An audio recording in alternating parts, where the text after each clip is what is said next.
Okay, yeah, thank you very much. And good afternoon, nice to be here with you. Thank you for inviting me to this interesting conference. And yes, I'm Guðrún and working for Landvernd, the Environmental Association. And I'm working mostly at the educational team for Landvernd. We are working with the eco-schools, for example, a lot, developing teaching material, workshops and projects. And as you know, the University of Akureyri is taking part at the eco-school project and is doing very good things. And this conference, for example, is a part of the eco-school work from the university. So that is great, yeah. And I would like to draw attention in this presentation to some system changes we have to do if we want to transform our societies towards sustainable development and away from the worst cases of the climate crisis. I'm not used to talk a lot in English, so I have put a little bit more of text on some slides than usually. It's just for me to help me with the language. So, nope. It was the sorry, that was wrong, and I just took it. Okay. So just a few words about Landvernd. It's the biggest Icelandic environment association with around 6,000 members, a non-governmental organization. Everybody is welcome to take part. We are the voice of nature, advocate of nature and working within the sustainable development goals. And our focus issues are the climate crisis, nature, sustainable society and education. And the education part is around 50% of our work because we are home of two international educational programs like the eco-schools, Greenwashing, and the Young Reporters for Environment. And both those projects are run by the Foundation for Environmental Education. And for example, the eco-schools, there are around 59,000 eco-schools in 73 different countries in the world. So it's really great that the university here is one of them. We have got around 200 schools participating in Iceland, all at all school levels from kindergarten and up to universities. So yeah, as everybody of course know that we really have to do big changes and have to do an urgent step. And like the new IPCC report urgent that the world is on the brink of catastrophic warming and that we have to act drastically and now, and then we can avert irrevocable damage to the world. And yeah, that really what we are doing the next 7 years matters a lot. If we and we have to act now, and that also the report says that if we act now, we can secure still a livable future for all. So we are really on a crossroad. Are we going highway to hell or to a livable future? As you know, the voices of the scientists are clear, and the international community has recognized the seriousness of the climate crisis. The solutions we need exist, and the capital we need exists also. And there are a lot of beautiful promises and plans for actions. But why are we then still increasing the emissions? Why are we not having success? the policies and actions of the governments around the world are completely inconsistent with the political declarations of the governments. And there's a big lack of political will and courage, and also a lot of greenwashing within politics and companies. And we can ask ourselves, is it the system itself that is preventing us from success? And those voices are getting louder and louder, and coming also from respected scientists and organizations like the IPCC and scientists there. And like Naomi Klein is writing here and saying that we need a new economic model and a new way of sharing this planet. Yeah, what kind of system changes? If you're listening to the politics, then you are just hearing about change, especially here in Iceland, about changing of our energy systems, replacing the energy source that emits a lot with energy sources that emits less. And yeah, that still is the solution, many people say it, but that is really greenwashing to tell us that only that will be the solution. Of course, this is a really necessary step to do, of course, to reduce the greenhouse gas emissions, but we have to look at the causes and effects of our sustainable system to understand that if the energy transition takes place without the necessary system changes, we hardly solve the problem and continue to pollute, overuse, and exploit. So just the using of electrical cars, for example, is not helping us to solve the big problems. So yeah, when we want to look at the systems, it's good to take a short look to sustainable development. And it is defined by the United Nations like the development that meets the needs of the present without compromising the ability of future generations to meet their own needs.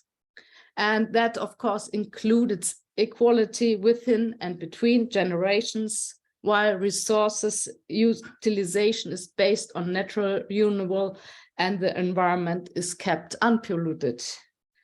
And it's also very interesting to have in mind the main characteristics of sustainable development, which are justice within and between generations, a moral foundation, a holistic view, international approach, participatory approach. We all have to do something.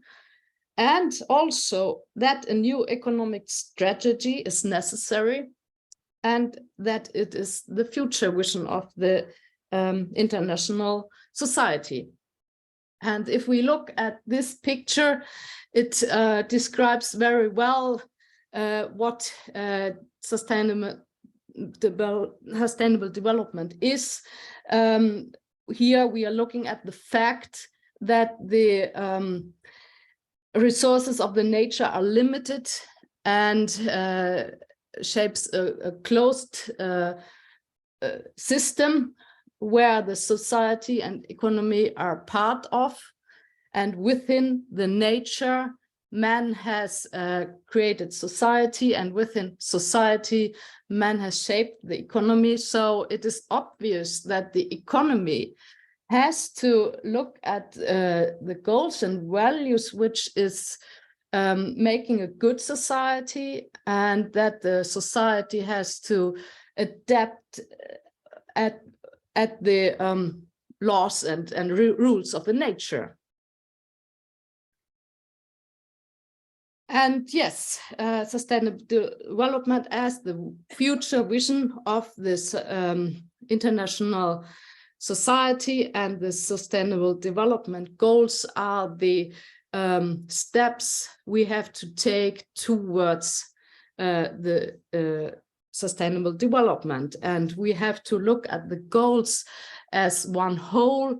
They are linked together, and it's not enough just to look if one country is doing well in that case. We have to look, the causes and what has impact to what. So, and also between the countries.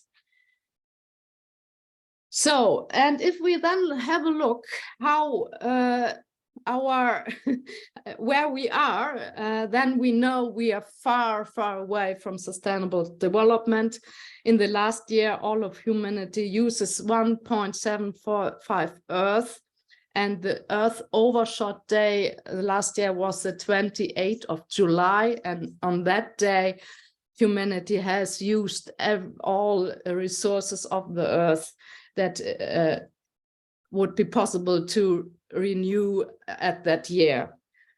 So we also know that we are still increasing the loss of greenhouse gases, the emissions, and that the biological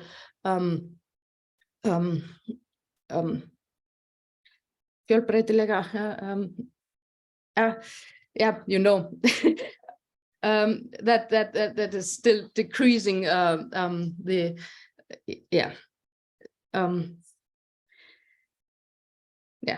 just got out, but sorry, we can see.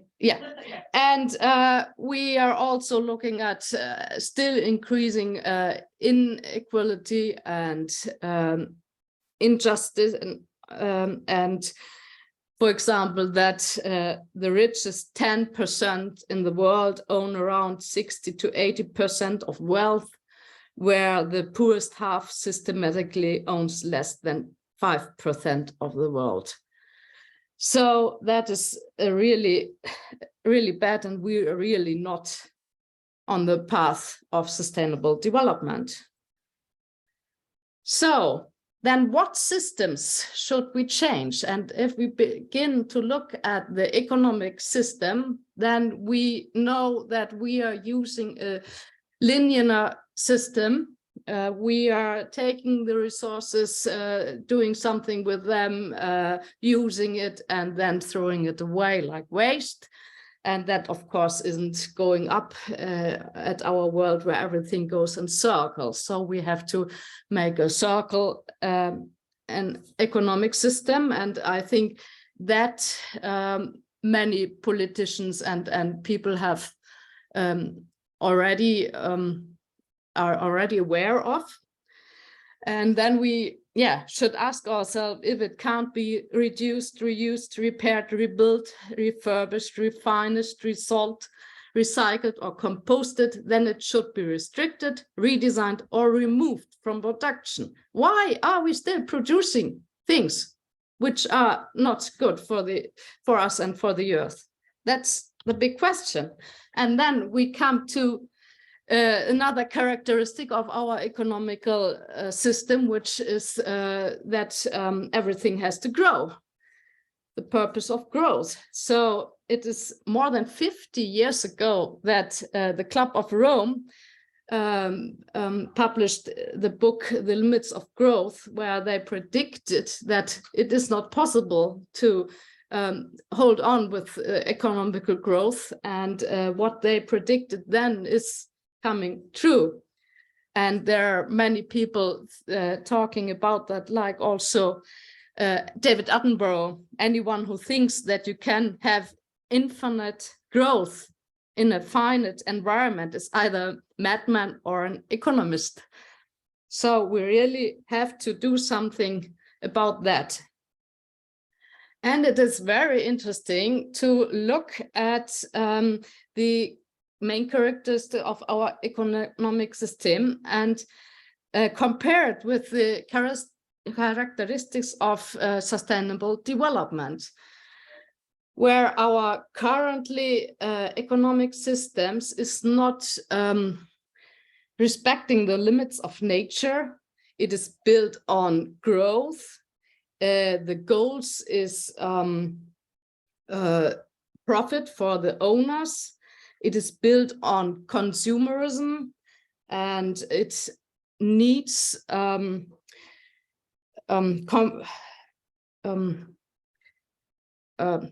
competition, and also it's just looks for the short term, and it's not built on a good moral foundation, and it has created a lot of injustice and inequality.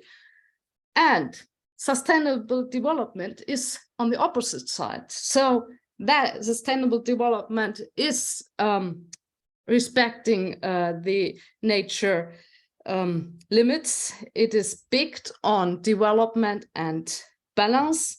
The goal is a good life for everybody.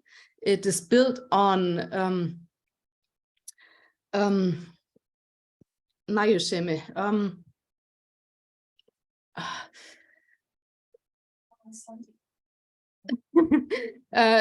you just go, you don't want any more and more. It's the opposite of consumerism, minimalism, or yeah, but yeah, okay. You need to work together. You are looking for the long-term goals, and it is built on a very strong moral foundation, and it is also built on justice between generations and more equality. So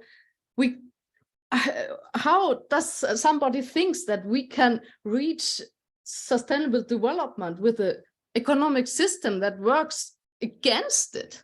So we really have to do something there. That's not common sense. And there really are good economics who have developed systems like the donut economy system, which is on the picture, and that is a lot talked about that on the international level. The prosperity economy, so also socialist market economy, mixed economy, degrowth economy. So we have got alternatives. We just have to do something about it. The next system is the political system. When we look how politicians choose which experts to listen to, then we know that corporations have got a lot of money to hire lobbyists, and that such lobbyists are often getting better access and opportunity at meetings and negotiation rooms than, for example, environmentalists or stakeholders. So there's there's an imbalance there. And as you see at that picture, it's called the medicine witches cycle, where it's shown that large corporations, they can have huge influence on law, which has then influence on politics, which has then again influence to benefit those corporations. So it's going around and around, and it's really time to end that polluter's power over our political system. Then the judicial system, and there are many examples that the legal status of companies is often better than that of environment or the public. But there are also good things going on, like in the last year, the UN General Assembly adopts a resolution that declares access to the clean and healthy environment a universal human right. And also there are a lot of discussions also here in Iceland about to stop ecocide by law. So there are discussions, and hopefully we can do something to change that system. Then, of course, the colonial system.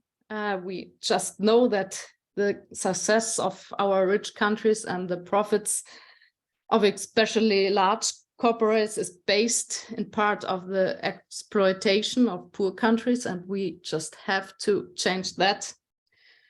And we must also continue to increase equality and respect for everyone in all areas. And it's important also to learn from ethnic groups and indigenous people who have deep and extensive knowledge and experience living in harmony with nature.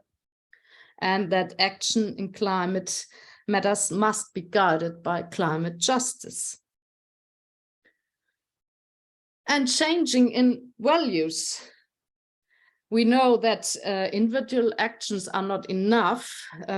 We need also systemic changes, but we as individuals can do really a lot. And just imagine then with changes of lifestyles, it can affect the mood and culture in the society and change values and norms. And think about it that when contentment, that's the word, minimalism, contentment, yeah, becomes popular and the norm, you know, and when justice and cooperation becomes the criteria for decision-making, and when love, respect, gratitude, empathy, and care becomes the main characters of society, then we are well on our way to a better world. And it was really good to hear Finner before talking, for example, about empathy and system thinking. Yeah, and of course, that is a big changes we have to do, that we must see ourselves and experience ourselves as part of the ecosystems and act accordingly to that and live in harmony with others. And that is, of course, the basic for a good relationship with nature and with each other. So, yeah, the big changes we have to do, they are really big, radical, and comprehensive. And it will not be easy, and the path will not be smooth. But it's good to keep in mind the vision, the future vision, which is sustainable development, and will show us the way. And I'm just, for myself, I'm using that a lot to make myself a beautiful future vision, which give me power and hope and guidance. And it really helps not to get anxiety, to look that we can have a good future vision and trying to do our best to move there. And then we should also, of course, have in mind that the world is changing because of climate crisis, and that changes are very bad and negative. So we have to choose. There will be changes, the bad ones which are coming, or do we want to take the things in our hands and make the changes big but good? So yeah, we have to be brave and choose right and make those radical system changes. And then we have a chance to avert the worst consequences. So like Antonio Guterres is saying, that what I want is to have the whole of society putting pressure on governments to make governments understand they need to run faster because we are losing the race. And that this year should be game-changing. And also, like Greta Thunberg has often said, that when enough people come together, then change will come and we can achieve almost everything. So instead of looking for hope, start creating it. So don't panic, organize. And our behavioral change is very important to lift up the system changes and to make pressure on the politicians.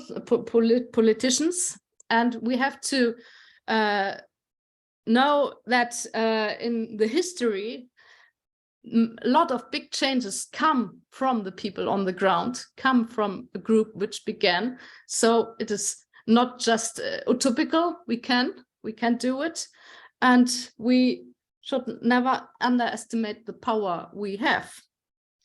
So yeah, thank you. And yeah, if you have questions, then